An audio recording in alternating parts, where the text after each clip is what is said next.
So this is my second conversation with Max. And you know, I don't know if you know, Max, our first conversation is still the most popular in my YouTube channel. And so people love hearing from you. They love to receive your updates directly from you. So for those in the privacy field, I'm 100% confident that you know who Max is. For those who don't know, so Max, he is the founder of noyb. So you can see the website here. We're going to talk more about noyb, and you'll see the logo at the background. So he is, I think, probably the most influential privacy advocate in the world, and he's also a privacy lawyer. Last time we spoke about GDPR enforcement challenges, and today we're speaking about privacy rights in the age of AI. And AI is the topic of the day, so it's great to talk about privacy rights, such an important topic. Welcome, everyone. So I see many places. You can check where people are coming from. If you're joining now, you're welcome to share where you're connecting from. Welcome again, Max. And I want to start talking about noyb. First, by the way, I took note of some of noyb's numbers, and they are impressive. So I see here 864 total cases, 501 pending cases, 1.69 billion euros in fines imposed. So noyb's job, I don't know how you do it, so it's incredible. And I want you to share a little bit about noyb before we invite people to become members and support. If you want to share something special, some interesting stories, something about this latest year, anything you want to share, Max? Oh, that's very broad.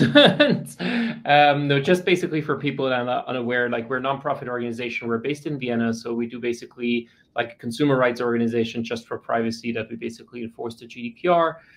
Most of what we do is done under Article 80, which allows us to represent individuals and basically bring a case.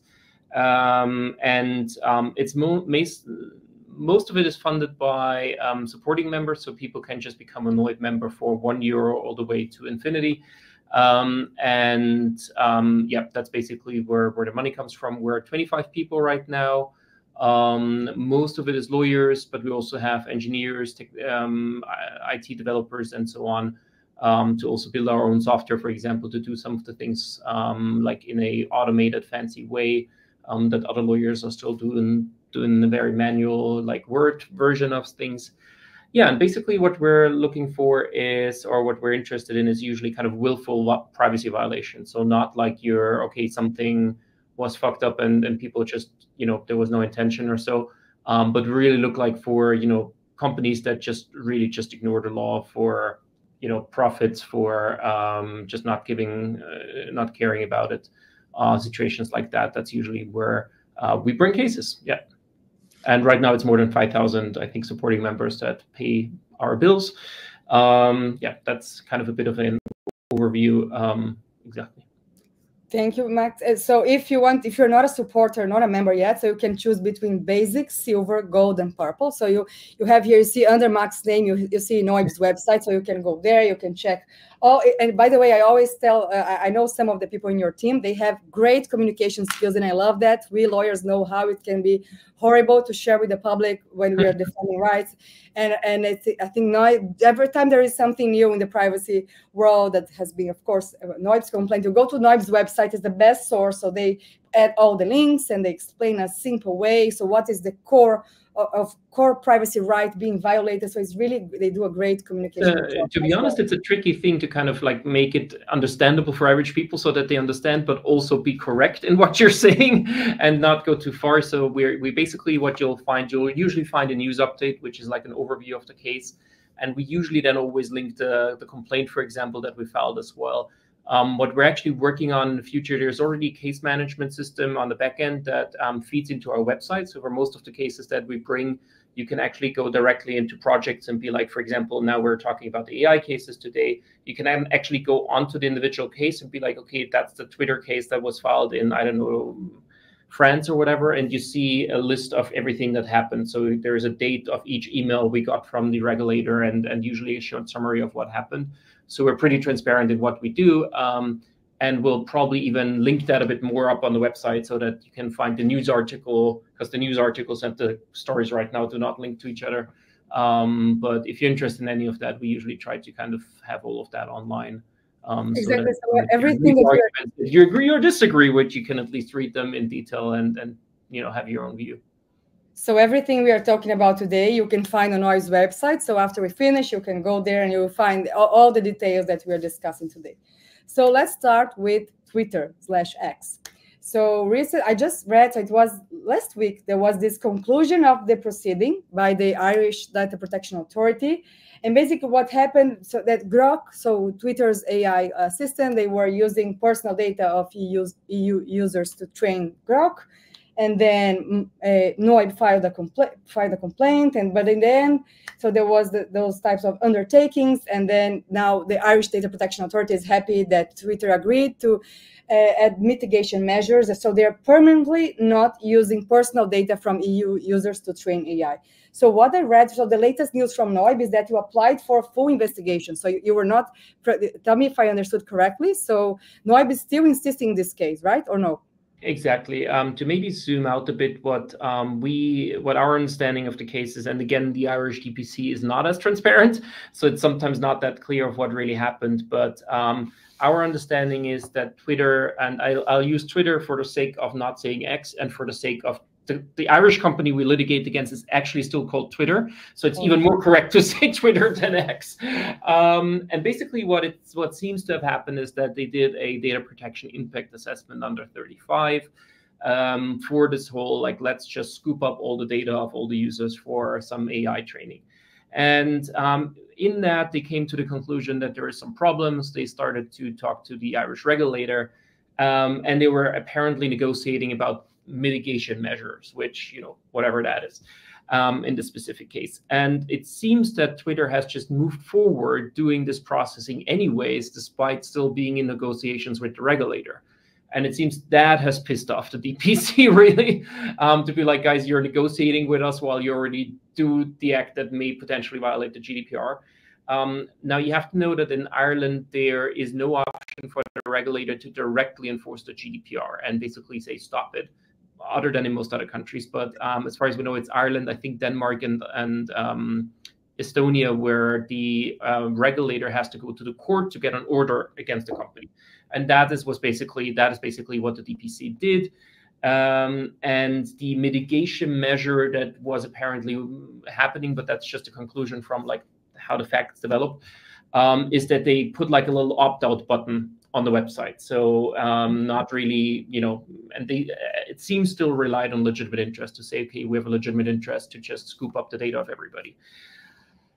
Now, all of that is, you see how Twitter apparently doesn't have a privacy team anymore, or no professional that actually works on that, because once you go into it, you realize this information is in the English version of the privacy policy, but not in the German or French version of the privacy policy.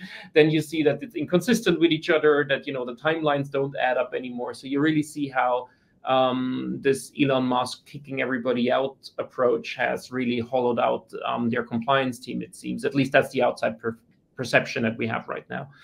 And basically what happened in Ireland is that they did like a agreement before court for a little bit, and now had a so-called undertaking where Twitter is actually saying that they will not use certain data in certain times to train Grok as a certain module. And that is a bit where the problem comes in, because this undertaking does not say what happens after these dates. I forgot the exact dates of the undertaking, but sometime in August.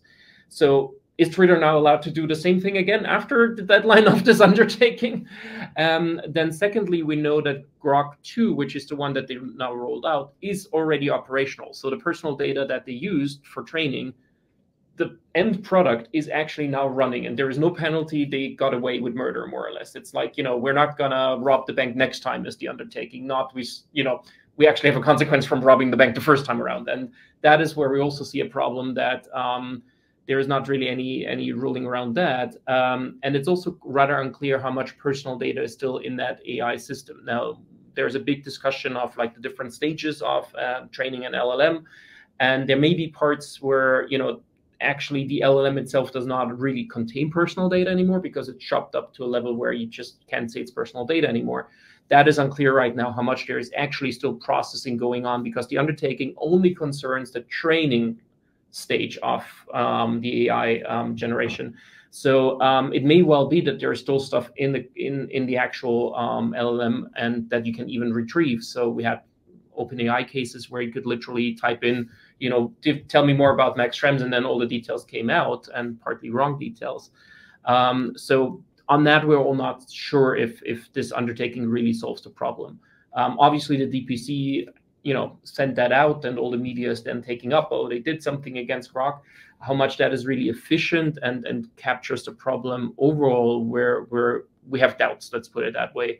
And our cases are still live. Like, the undertaking is not overtaking the cases that are there. So we'll see how that ends up. But I could see if it goes with the other concerned authorities and maybe at some point to the EDPB, they will probably raise the fact that, they still got away with training all the data and making money from it. And there was really no penalty or no consequence from that. So I wonder how much this story is already done, or if it's just like, as with all the other cases in Ireland, a first little action and then the European system follows up and says too little, too late, and you have to do more. So I think that's a bit what we expect here. And two things on this case. So first, the last communication from the Irish Data Protection Authorities was from September 4th, and they were saying, the communication was, we are relieved. So it looks like Twitter committed to permanently. So the date was scraped, right? So it was something permanent. So also on this case, I see. So for those that are a bit lost, those that are not in privacy and they are trying to navigate, we are going to break down many of those issues. So legitimate interest, lawfulness, principles, training, scraping. So we're going to discuss more. So don't be scared. You're going to hear more about that. And the next topic is meta. So I want to link this with the meta. Is the same thing as the meta case. So when I was reading the complaint, it looks like Twitter. So they committed to not use personal data of EU users, but then we can have that discussion. So they are going to take out whatever is personally identifiable information. However, we can question that, the inferences and so on. In Meta's case, it looks like they committed to not process data from EU. It sounds broader. So my question to you, is it the same case? So we all know, so we are all seeing this again, and we're going to mention the Brazilian. So is it the same both the 11 complaints against Meta, which we're going to discuss, and the Twitter case are the same, have the same essence, or is different? It's so fundamentally on a high level, it's the same, because both are about using personal data for training AI models. And maybe to zoom out for everybody, the first time this question came up was with OpenAI, and OpenAI, there's this EDPB paper where they kind of like say, how far can you go with the training data? And OpenAI seems to have argued, from at least what the EDPB says, that they said, oh, we just, as an error, so to say, also have some personal data in the training data, in the sense that we get news articles and Wikipedia and whatnot. And there may be a name in the news article. There may be some personal data like that, but we're not like trying to get personal data into the AI model. We're basically on the sides kind of collect that. And then the question was, how far does legitimate interest go? Because you need a legal basis for the training stage. All these companies try to now argue legitimate interest, which is going to be really interesting, because if we say, if you compare it to, for example, data retention, where we say, okay, you can't have the phone numbers of, or like the phone conversations of everybody just to affect who has called whom, to be precise. So the metadata, just to keep it for future terrorist prevention. So we say, okay, that's absolutely unconstitutional. Now, how can they use all the social media interactions of people to train an AI model, which is probably less of a public interest than terrorist prevention? So with some of that, we just make anything under legitimate interest. We have some concerns if that will fly. Obviously, especially for companies that have direct interaction with customers, there would be the option to do an opt-in. So they could say, do you want to support training of AI, new technology? Wonderful, great. Give us a consent that you can actually that we can actually use that data. That is at least what we see legally to be sound right now. And to be honest, if I don't know, Twitter or Facebook or whoever would get 10 or 20% of Europeans to agree, then they would probably have more than enough training data to actually get done what they did. And that's a bit interesting, because right now they argue that legitimate interest is the only way to do it. Otherwise, Europeans are going to be locked out. And there is a lot of otherwise you would call it collective punishment. They basically say, if you do not give us all your data, all these modules will simply not be available in the European Union, which is a bit weird, because the prompting phase of this whole exercise could be legally separate from the training data. So you could theoretically train stuff on non-European data and still allow the end product to be used. How much, and it seems more like a, you know, a punishment, so to say if you don't give us the data in the first step, we don't give you the second part. You heard Ian LeCun, what he said, he sounded exactly, he was dramatic, right? Ian LeCun, so he's the the chief scientist. He said, it's horrible what the EU is doing, so they are preventing EU users to use the most advanced AI models. This is horrible for innovation. This is horrible for the EU. And Max said, why don't you ask people, right? You can always ask. It was literally like 2 months ago or something, or 1 month ago in Brazil or so. And they say the same thing there. They say, oh, you know, the West is going to move ahead if you don't give us your data. So it's basically each jurisdiction is told, unless you basically give up your rights and give us everything you have, then basically we'll cut you off. And it works. It works in public. It is definitely something where people, you know, get excited about and say, oh, you are now prohibiting that I can use that, which is really, you know, problematic because it's factually wrong. Like, anybody can agree to have their data included. Anybody can agree to have this software run. So to basically say anybody else cannot use it anymore because someone claimed his privacy rights is just, yeah, you know, beating up people against each other in a way that is how should I say, highly questionable. But it works for them. And so if we now back at the question of legitimate interest, I think there may be some room to discuss if there is a legitimate interest if you basically have incidental data collection. So we have this problem in many areas that there's just dirty data. So it's generally not personal data, but there are some personal data bits in it. And for training data, there may be options to kind of overcome that, to say, okay, how can we clean that data? How can we remove personal data before we use it for training? You know, there may be options to filter it. And what the EDPB has pointed towards is like to at least not collect or scrape pages where you know it's full of personal data. So if you do your data set, do not scrape social media pages. And that's literally in the EDPB first paper to say, you know, if you say you're not trying to get personal data, make some realistic moves to not have personal data. Don't just say it. And one of them was don't use social media pages. Now, that is really interesting. And that is back to your question from before, what is similar with Meta and Twitter. Both of them have explicitly taken the data from social media as their main big new asset to say, this is actually why our AI is going to be so much better than the other, is we just scoop up all that data that definitely falls on the GDPR and where we definitely need a legitimate interest or a legal basis. Now, talking to the legitimate interest, we are not sure that that is a legitimate interest. There will be decisions by the Court of Justice at some point how far that goes, but we have a very hard time to see that you can just scoop up the data of everybody in the whole world to put it into a system where very relevantly right now they say you can't get the data out anymore. So your right to deletion, your right to rectification, your right to access is basically done. All these companies right now tell you technically we're unable to exercise these rights. So how much it can be a legitimate interest shoving data into a system where you know you're not going to be able to comply with the GDPR later anymore is already like highly questionable, despite the fact how much data is used and that they usually cannot tell you which are the recipients. So they tell you anybody in the world can be the recipient. You know, if you look at all the metrics of normal GDPR legitimate interest tests, you kind of fail on each level. so we wonder if that is a thing, and that is basically where the two are very similar. That they move forward and say legitimate interest is the one we try here. And Max, let's just I like that we moved quickly to legitimate. I think it's very didactic, and we should talk more about that before I want to go back to Meta, but let's talk about legitimate interest. So if we think in a very didactic way, so traditionally when we think about legitimate interest, we have the three-part test, right? We have the purpose test, we have the necessity test, and the balancing test.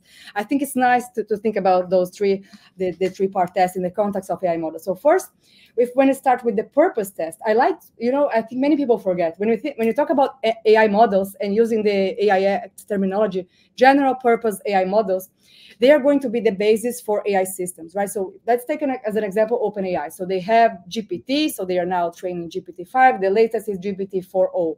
And they have the API and the GPT store. So basically anyone can go now in the GPT store. You can like drink from this model GPT-4o, and you can create your own GPT. Now you can create, and what is interesting, we were talking about the purpose test. So I did an experiment. So they have this usage policy. So when you're creating the GPT, your own personalized GPT, you have to follow the policy of the GPT store. So they say you cannot offer financial advice, you cannot offer medical advice, you cannot impersonate. So there are many things that you cannot do. And I think that those rules are also to keep the idea that they are here to benefit humanity. The purpose is beneficial. And I checked each one of the items of the usage policy, and you can find GPTs in all categories. So sex, investment, health, well-being, anything that you see there, basically, if you type, you will find that. So they're not policing. They I don't know what they are saying. We are not the police here. Maybe someone should. Yeah. But then it undermines the purpose test. If they might choose, okay, I'm not the police, so someone should come and check that. But then their purpose test, okay, they train a model and they say the model is for humanity, is great for research. But then anyone can feed from this model, which is basically personal data scraped from the whole internet, and then create whatever harmful GPT, in this example of OpenAI and other models, the same idea. So purpose test for me is very problematic. Okay, the necessity test. I may stop you on that one thing. Yeah. What's interesting, if you read the policies, they basically make the technology the purpose. So usually in the GDPR, we have purposes and means. Means are usually the technology that you use, and they basically conflate that into one. So the Meta privacy policy basically said the purpose is AI. And it's a bit like, the purpose of processing is hard drive, or is, it's just not a purpose. That's the antithesis of a specific purpose as we need it in Article 5.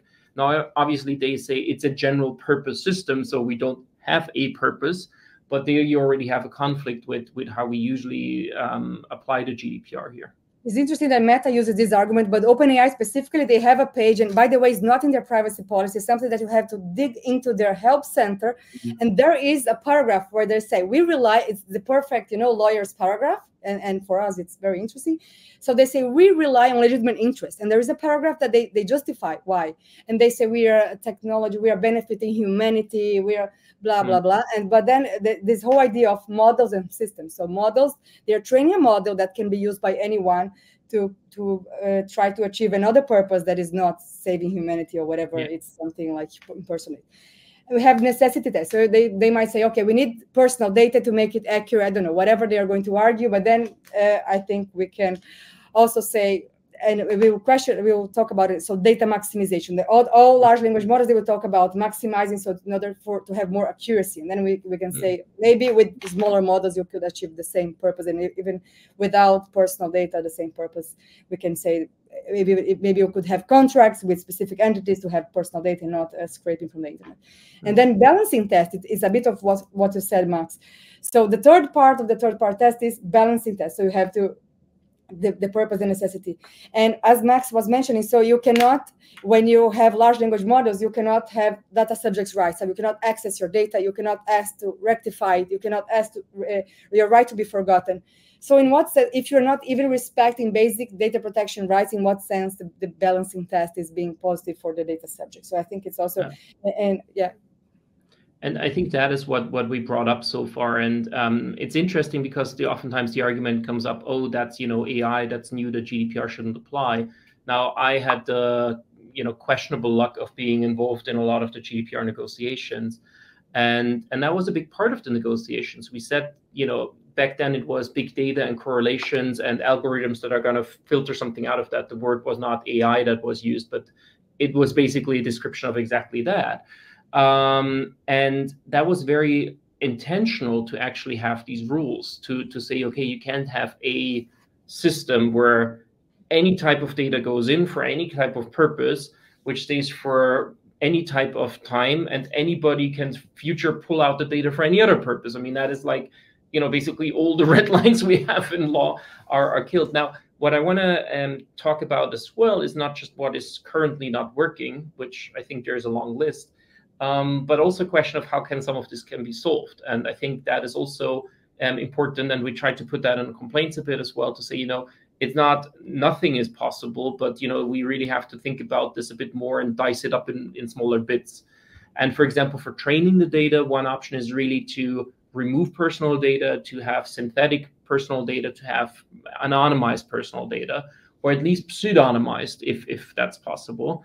And so far, no one really made a convincing case that you cannot have a chatbot without sucking up the personal details of everybody on Facebook. And to be honest, OpenAI did exactly that without having the personal details of everybody in Facebook. So this necessity part that you mentioned before, in reality, may not be as necessary as pretended. Maybe the product gets 1% better, fair enough, but then this 1% may just be where the red line of the law hits and where that is simply not doable.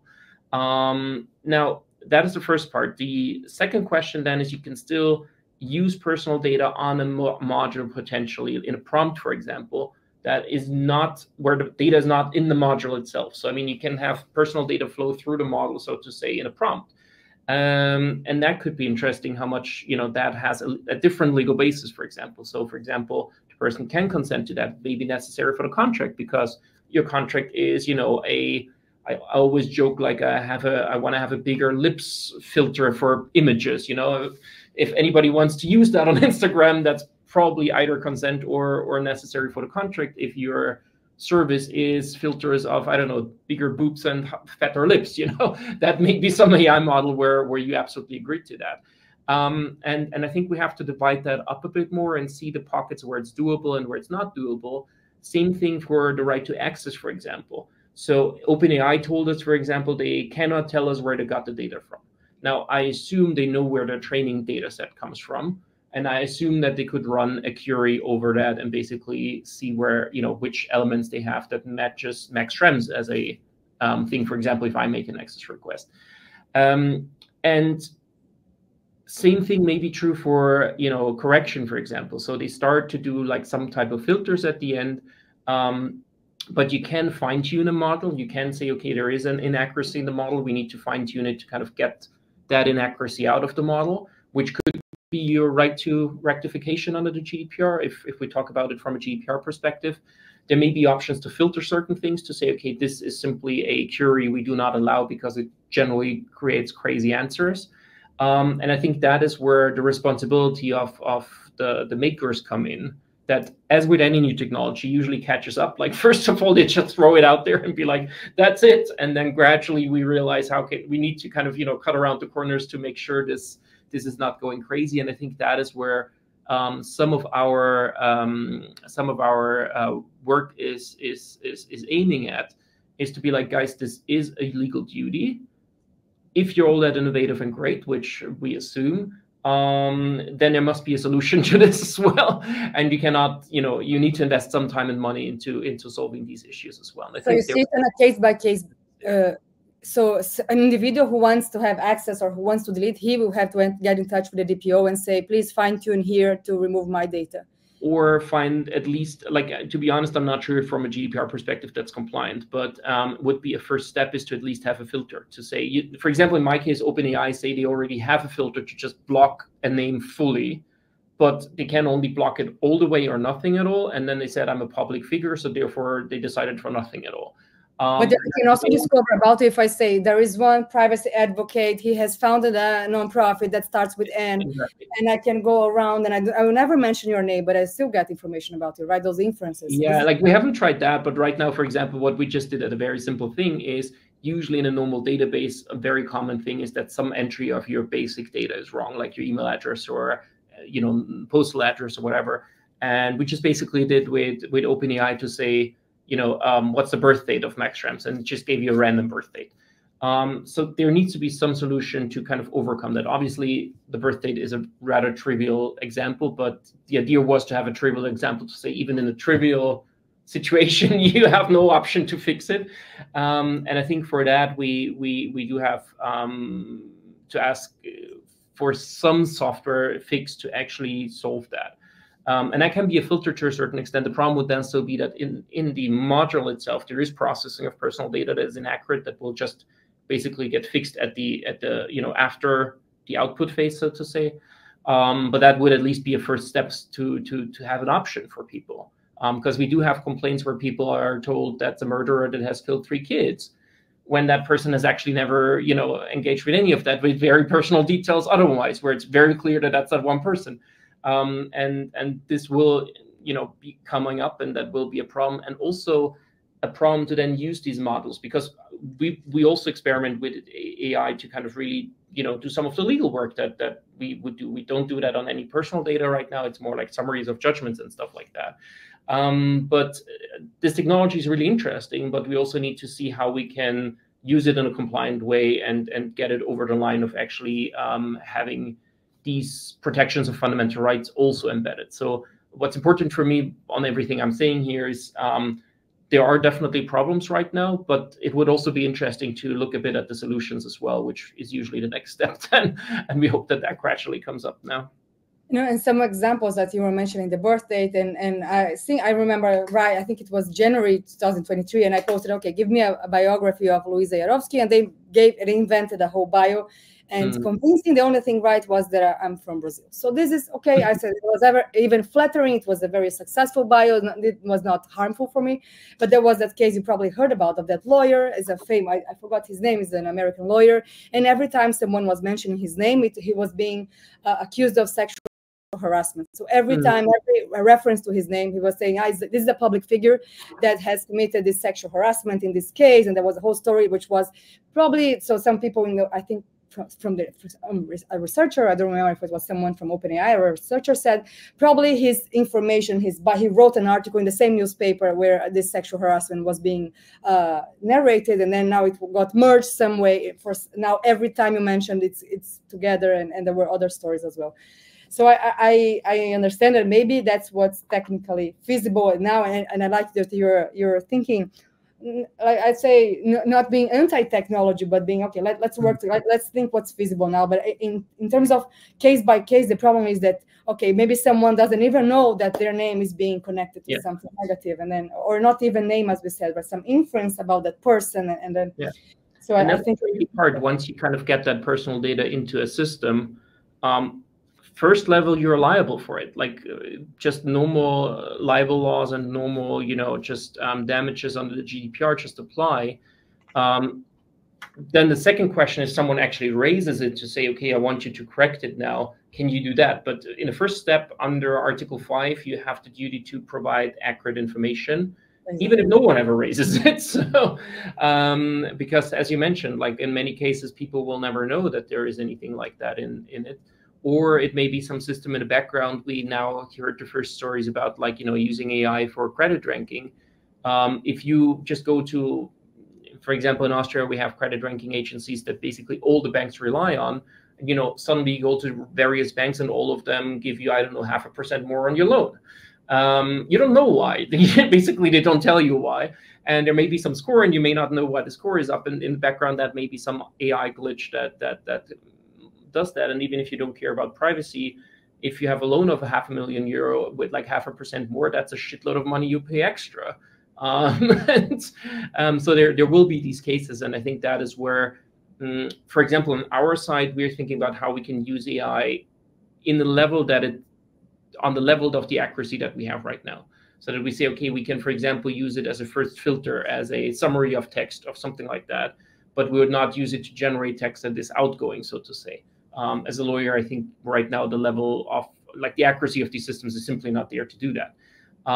But there are pockets where you spend more time checking than you would spend writing it by yourself, right? Every time that, at least for lawyers' jobs, many, I say, wow, it's when you try it, okay, I'm losing more time here to correct and worried about, okay, maybe it's misinformation than if you type from scratch. Yeah. It's the same as a very junior intern, where sometimes it takes you longer to correct the stuff than if you just write it yourself, just with the big difference that usually that AI doesn't learn as fast as interns, and you feel like you're not training a person but a system that you don't get anything from. But anyways, so I think that is our approach right now, at least, to say, okay, it's interesting, don't throw it all out and say never ever. But it's not there yet. And I think it's also what we learned is there's a lot of overselling here. I mean, there's a lot of just like pretending it can do shit that it simply can't do. And that is also a problem, which I guess with new models is going to go away or just become less of a problem. But there's a bit of an overhyped situation right now as well, where people think it can do anything, and for certain things it's just not the right tool. And for other things, it's a wonderful tool. So I'm still trying to know. Maybe I heard that software developers love it, and I've spoken with some that wow, it's amazing productivity. I haven't found any. Yeah, for especially ChatGPT didn't find, but happy to know that some people are finding it wonderful. Yeah, just on what you do, yeah. Just going back to before we go back to Meta, and then I'll talk about Brazil. But in this big topic, GDPR. So you think? So well, let's imagine three options. So first, do you think the GDPR is fine, or we need some sort of amendment, some sort of opinion interpretation, some EDPB intervention here to make it, to add something else, or to have this official interpretation that says, okay, in the case of AI training, and just opening this parenthesis, I also read everything of the ChatGPT task force. Very interesting, right? The EDPB, the European, for those not familiar, European Data Protection Board. So they issue very important opinions, and they are now doing this research on ChatGPT. So they published recently, a few months ago, this first part or draft part of the ChatGPT task force with interesting information with this intersection of privacy and AI, and something that you mentioned. So they said, if you want to rely on legitimate interest, you have to take precautions and measures. So among the measures they suggest is one is anonymization, as Max said, and the other one is not use social media, which is funny. For example, Meta. So basically, it is all social media, or everything, Facebook or Instagram, and even when you see the deals being made, so if you see, so OpenAI and Google with Gemini, they are having big deals with Quora and other social media platforms. They are really interested in this social information. So for me, I read that, and the impression I got, so it looks like a unicorn. Okay, they say legitimate interest is possible if you do something that nobody's doing, and we don't even know if it's possible, but it is possible. So we are here in this super evident legal gap now. Is legitimate interest possible? So, and if yes, how? So my question, I would say, I know you have the initiative of thinking a lot about the law and how procedure and how we can change that. So you think we can stay with the GDPR as it is, or we need some sort of strong interpretation here to kind of change the way we've been interpreting legitimate interest? What do you think? So I think for the time being, we're fine with the GDPR as it is. I mean, there are some elements that came in with the AI Act when it comes to kind of unbiasing AI. So there's kind of a, how should I say, a Article 9 legitimate interest for unbiasing in the AI Act. So that could be interesting as a new element that we need here that no one thought about when drafting Article 9 of the GDPR. So there may be some specific issues to change. To be honest, what we just need, I think, is quality discussion under the current legal framework. And I must say, even for our own bubble, we're not there yet to fully understand all the details. And I think most decision makers are more overwhelmed with this than really being on top of it. So we saw, for example, this paper by the Hamburg DPA that I think blew up LinkedIn, where it's just fundamentally wrong to say there is no personal data in any AI system ever. I mean, you just need to open up OpenAI and type in the names of some people, and you will get information back out of the system. So just by saying, oh, it's tokenized. Yeah, they said there's no personal information being stored because of the tokenization process. So there maybe we should, like, ever since I learned how a hard drive works, where also any bit of data is split into 1,000 little bits and stored all over the place. Anybody that had, like, I don't know, Windows 95 knew about endless nights of, how's it called, defragmentation, because data was put all over the hard drive. So just by saying, oh, data is, split up in bits is irrelevant if it later is put back together and you have the full picture again. So it's some of that is really, I don't know, a mix of wishful thinking or trying to kind of get the whole thing done in one way. And there may be situations where really, like, it's tokenized to a level where really you can't put it back together, because basically there is some little bit of personal information that went into the system and never really, got captured in that way, and it's not really represented in any kind of network. But that may not be true for all of the AI, and just having these like, you know, headline grabbing things of, oh, we just decided it's all out or it's all in. I'm wondering if that's really going to get us anywhere.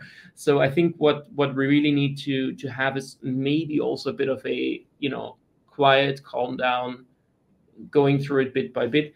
And there may be parts where we say, okay, there's really no agreement right now. Then the first logical step is that we may look at the Court of Justice to give advice on how far that can go.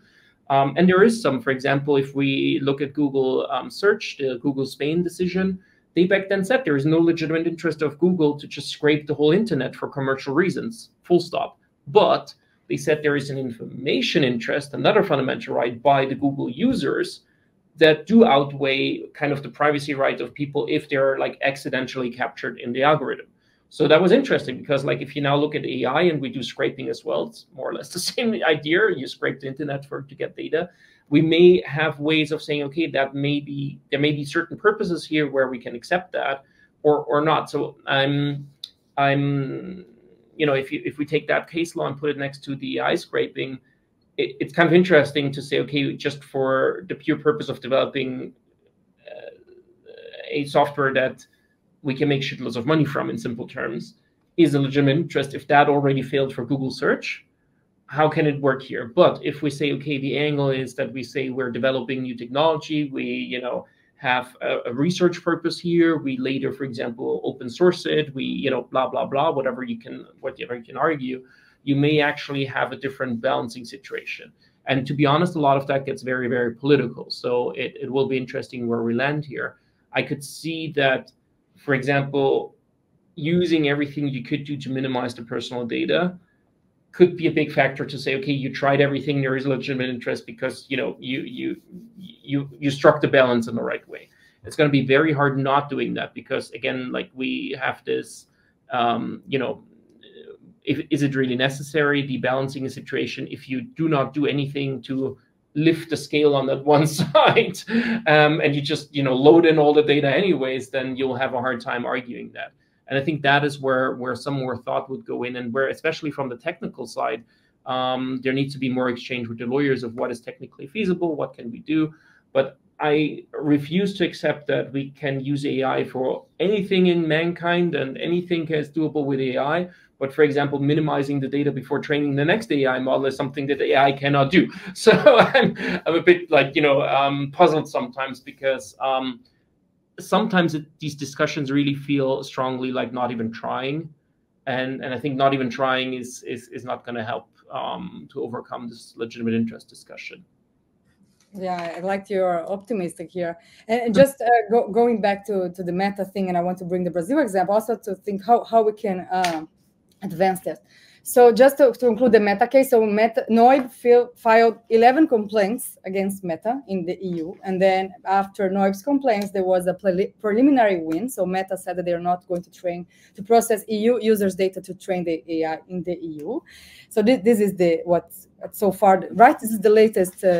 Exactly. I mean, the cases are still pending. Maybe to fill in what we heard, again, that is, you know, rumors that there was like informal EDBB get-together Zoom call or whatever they were on to kind of tell the Irish DPC that's not doable. And then the Irish told Meta, we basically have to pull back because the DPC originally told Meta that's all fine, they can go ahead, which is a very common theme. Basically, the Irish DPC first tells these big tech companies, yeah, go ahead. And then the rest of Europe is like, hold my beer.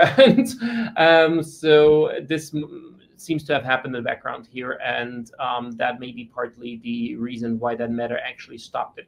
Now, there is no order or decision or anything so far, and that is probably what Meta means with this, you know, legal uncertainty, that their regulator first tells them yes, and then a couple of weeks later tells them no. However, the legal uncertainty comes not from a regulator, but, you know, if you read the law, you probably would have figured out that that's a no.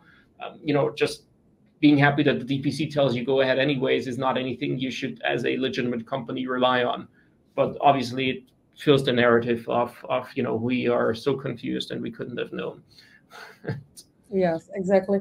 And so you probably heard that Brazil had some similar things. So in August, the Brazilian Data Protection Authority decided that had this stop processing, so you cannot do that. And then, but then now in August 30, there was this new decision that said that Meta can use personal data from Brazilian users to train AI with restriction. And I want to share with you some of the restrictions, which I think are so it's funny from a privacy. It felt to me a bit of, I don't know, 2016 or some many years ago, because it found strange. So there is this compliance plan that was approved by the Brazilian Data Protection Authority. So I have it here, I printed here so that I the item.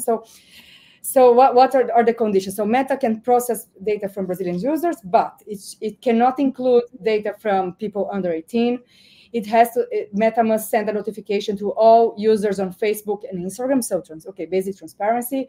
So app notification. It also must send a notification to the email addresses registered. It must include a banner in the article how Meta uses information for generative AI. It must include a banner on the privacy center, Brazilian privacy center, easy link to object. So there must be something easy to object. So basically opt-out and transparency. Also update the privacy notice for Brazil to let them know that it's being used to train AI. Improve the transparency of the opt-out form. Publish in Meta's press room so that everybody can know. Reduction of the minimum number of characters for the request of objection form, because there was a field that should be like, why do you want to object? So there was a certain minimum number, so reduce. If you are not a user of Meta products, so offer a simplified way to exercise your opposition. So for those ghost profiles, and that's it. So it's really basic, right? So basically, they said you can do it if you do basic transparency. So you do whatever you want, just not under 18. Be transparent. Send a link, and the link should not be so confusing. And then the field to add your opposition should not be so long. Yeah. So it feels like, wow, so we took all those years of privacy and data protection and the decision is, okay, do something that is minimum privacy, minimum transparency, use letters, don't hide it, don't be bad, and it's fine. What's your view on that, Max? I mean, that was especially interesting when we got the Meta version, like the Meta email. That was a Friday night. I then basically worked on this over the weekend. On Monday, we more or less had our complaint ready. And if you looked at it a little bit closer, the email was, for example, having links that made you log in to even see the privacy policy. So you had to log in. Usually people have that on their phone, so they may on their email device, which is usually more their computer oftentimes, not even be able to log in right now. An interesting thing, if you just remove one of the particles of the email address, you could see the website, and anybody that Googled it could find it. Just if you got from that information, you needed to log in to kind of have another barrier. And there were 20 of these barriers in a row. So basically, you had to fill in a reason why you objected. You had to fill in your jurisdiction again. You need to fill in, I think, your email address, even though Meta definitely has that on file because they just fucking sent you an email. So it was interesting how they did anything that, in a customer journey from a UX perspective, you would usually remove. They added all of that to make sure that no one in the world ever objects. And that was basically that part. But again, we're a bit in this question of, do you even have a legitimate interest? At least if you read the EDBB paper on OpenAI, the answer is probably no. So the question of opt-in or opt-out wouldn't even come up. If really they would be so concerned about the feelings of people and their wishes, the very simple thing is do a pop-up with an opt-in button, because it's a bit absurd to just from a practical perspective to say, oh, you need to have 20 bells and whistles and newts to kind of alarm you that there is a button where you can actually deactivate it. It would be kind of like, from a user perspective, a bit more interesting to just have a yes or no popping up right there. And bottom line, that's the whole dance. It's like we're having a dance here around opt-in or opt-out.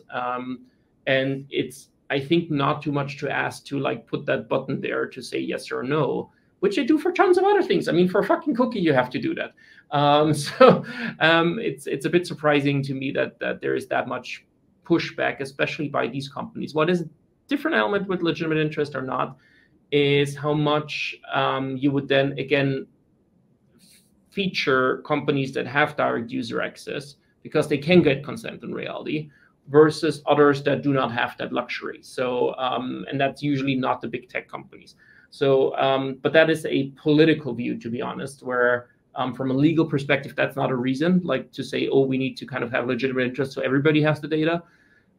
that is a policy or a market discussion that, let's say, with my political hat on, I have some sympathy for. With like my lawyer's hat on, that's simply not the test under this law. So I think that was the only argument I came across that made some sense.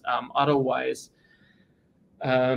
ask people if they want to give up their rights. And to be honest, a lot of people do want to give up their rights. And fair enough, you're in a free society in the liberal system. If people want to, I always say, if people want to jump off the bridge, they have freedom to do so. So if you want to jump off the privacy bridge, go ahead. Exactly.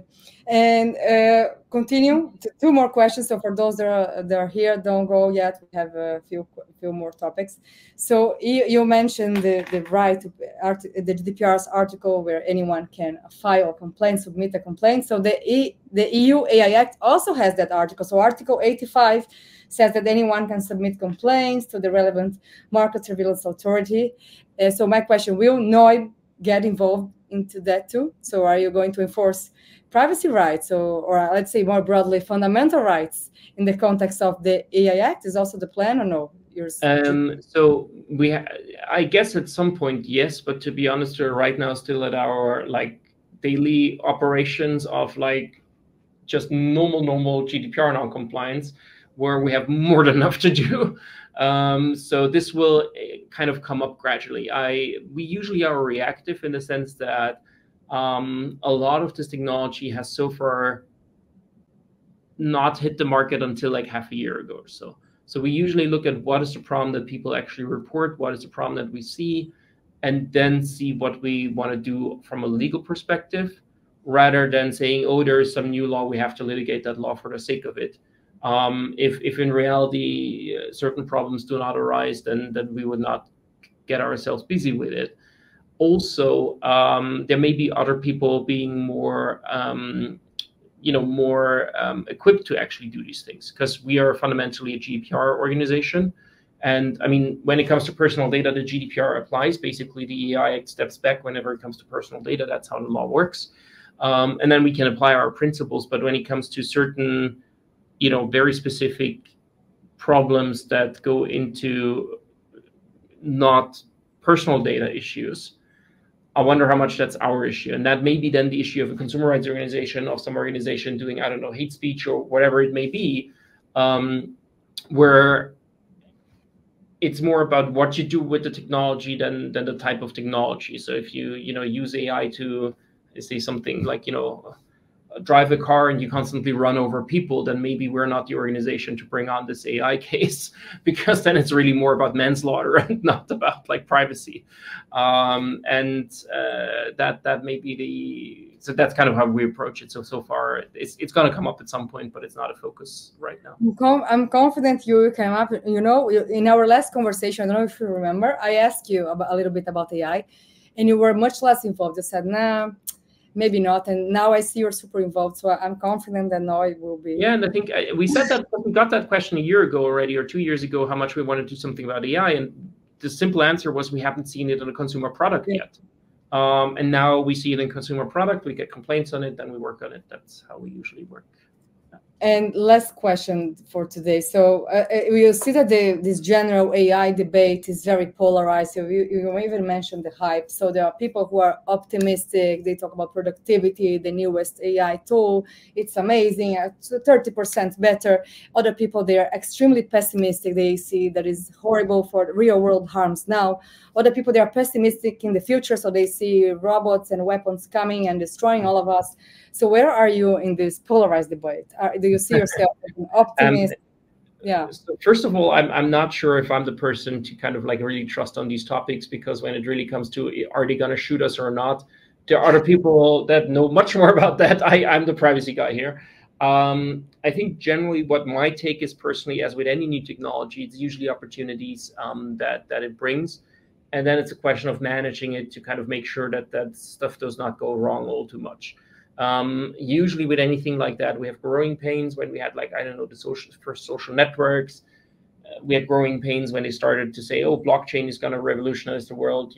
There's a lot of, I think what's interesting for me, it's the first one of these new technologies where I really feel that has a lot of potential. Because as a privacy person, you get a call every week about the latest shit that some company brought out and some journalist wanting your opinion. And I think we went all the way from Google Glasses to I don't know what. And most of that, you know, is just not worth even wasting your time. This one definitely is worth. I usually, being someone that, you know, had programming in school and really likes all of that, there's a lot of really interesting technology and a lot of interesting options here. But I think, as with anything, we need a realistic approach. We need to say, okay, that's what it's capable to do, that it's what it's probably not perfect to do. There are still problems in that area where maybe we can't unleash it on people yet. We can use it to, I don't know, draw a meme or whatever, which, you know, fair enough, go ahead, do that. And I think that is the discussion that I personally am interested in, not in the, you know, doomsday scenario here and the world is going to be wonderful there. Because if you're in that business for a bit, you realize, you know, the people should have loved each other much more and get much more connected with Facebook. Turns out that went exactly the opposite way. And so some of these things I think are usually coming out in the middle, and that's where the discussion should be happening, and really not, you know, not engage in that and not move into it because of some fears, but also being aware that this usually everything comes with some problems attached as well, and we have to work on that. Thank you, Max. So as long as it's useful for anybody.